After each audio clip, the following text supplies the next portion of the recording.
Karumal-dumal nga ang sinapit ng isang batang lalaki sa kanyang teacher.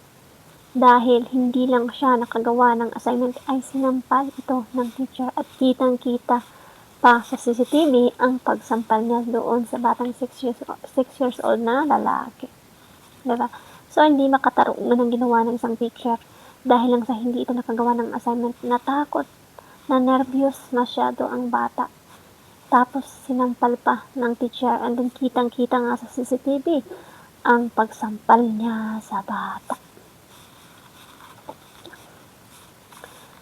So, grabe, ito ang sanhi ng pagkawala ng batang ito dahil sa pananakit at sobrang takot sa kanyang guro.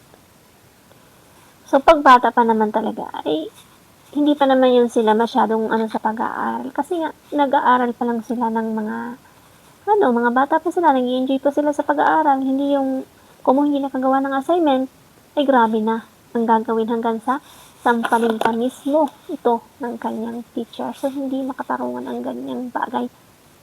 Pag isa kang teacher, dapat marunong kang umintindi sa iyong mga estudyante.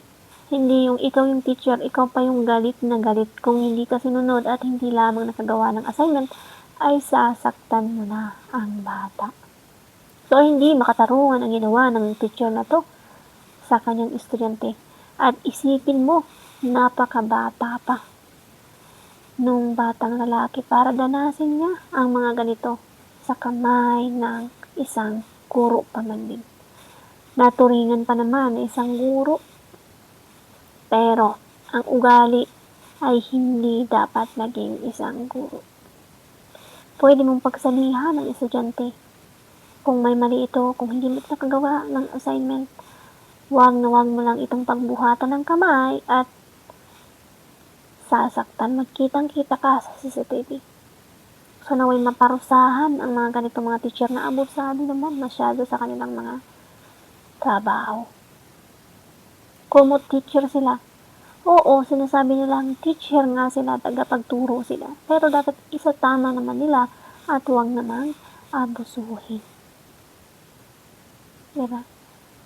Naway ang mga ganitong mga teacher na nag-aabuso sa kanilang mga estudyante ay maparusahan at mabigyan din ng aral. Hindi yung binibigyan lang ng aral ay yung mga estudyante nagkamali. Lalong-lalo na bata pa masyado. So, napaka sakit bilang isang magulang na pinayagan mo yung anak mo na mag-aral para matuto. Pero, sa kamay pa mismo ng teacher niya, ito mawawala. Diba? So, naway maparusahan ang teacher na ito. Ito nga ay nangyari sa ibang bansa. Ayon sa suot ng babae ay ito ay mga Indian. So, naway maparusahan ang teacher na abusado masyado sa kanilang ginagawa.